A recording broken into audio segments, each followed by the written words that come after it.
RoxomTV. Nolan, what do you make of this? Is this kind of weird? This feels like someone getting punished for free speech when talking about a guy who was also punished for free speech. Well, where do you land on this? Well, so first of all, let's just contextualize Brandon Carr and the FCC and ABC in particular, right? So indeed, you laid out the facts exactly as they are. Sinclair, one of the big syndicated networks that is in charge of this stuff, was one of the ones who indeed took Brendan Carr's prompt and said, no, let's put pressure. We're not going to air it and all that stuff. But let's go back. One of the good contexts, I think, for Bitcoiners to ground it in Bitcoin is a lot of what we see with the Bitcoin scaling debate right now with the ordinals and the bandwidth. Because, of course, we understand Bitcoin, the coin, is a commodity. We talk about it trading all the time here on the network.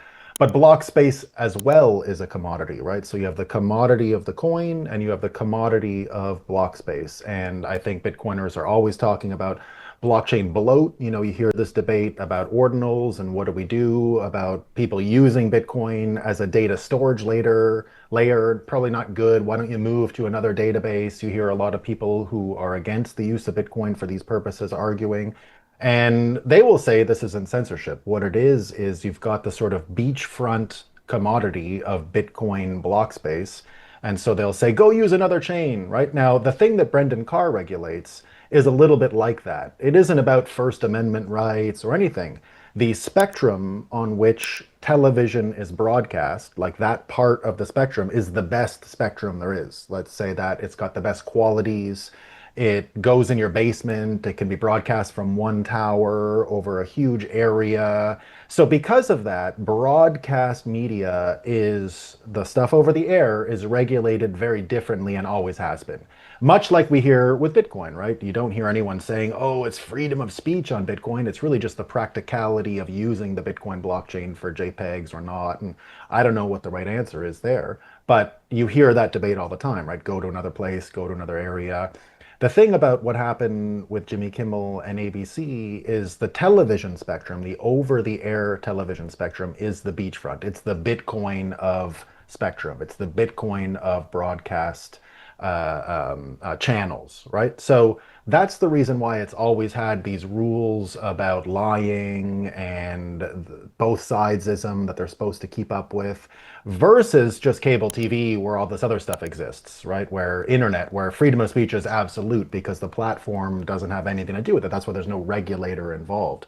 So Brendan Carr doing this right now, it's definitely political, so you can look at the other second order effects. And the reason you have to look at the second order effects, again, because this is about the use of the commodity of the spectrum, the over-the-air spectrum. Now, I personally believe television should no longer have this beachfront. I think the internet or something else should be broadcast along those frequencies because it's kind of a waste on boomers, and the beachfront best spectrum there is to be used for late night TV and soap operas during the day and broadcast television that nobody watches in general, right? These are highly unpopular channels right now. So go to what, Michael Saylor talked about this yesterday at the Bitcoin for Treasuries unconference that we broadcast here on Roxom yesterday, hosted by Tim Kotzman. And Michael Saylor was asked to weigh in on the scaling debate, much like this is. And he talked a lot about second order effects, right? So we got to be careful about what we do to Bitcoin. We got to be careful about what kind of genius developer we put in there because of these second order effects. And the second order effects are what makes this kind of funny, right? Because Jimmy Kimmel had the exact same reaction to Tucker Carlson getting canceled. For example, he laughed. He said, wonder where Tucker Carlson's going to go now that Fox has canned him. And so he had a good laugh about what Tucker Carlson is going to do. He said, oh, maybe he'll get a job on OAN, obviously not understanding the second order effects of deplatforming Tucker from Fox ended up creating a much bigger Tucker Carlson than he ever has been. I can also point to ABC doing the exact same thing with Roseanne, right? Remember Roseanne? You can actually find Jimmy Kimmel making jokes, laughing about Roseanne and getting her show taken away for a joke about Valerie Jarrett and Planet of the Apes or something like that. So it's the same idea. So the second order effects are important here, right? You're not going to see unanimous support of Jimmy Kimmel simply because it's funny. It's just funny. It's like the funniest thing he's done in a long time is get canceled after he was standing by watching other people get canceled for a long time. So You know, the First Amendment, just like the First Amendment doesn't apply to Bitcoin block space, right?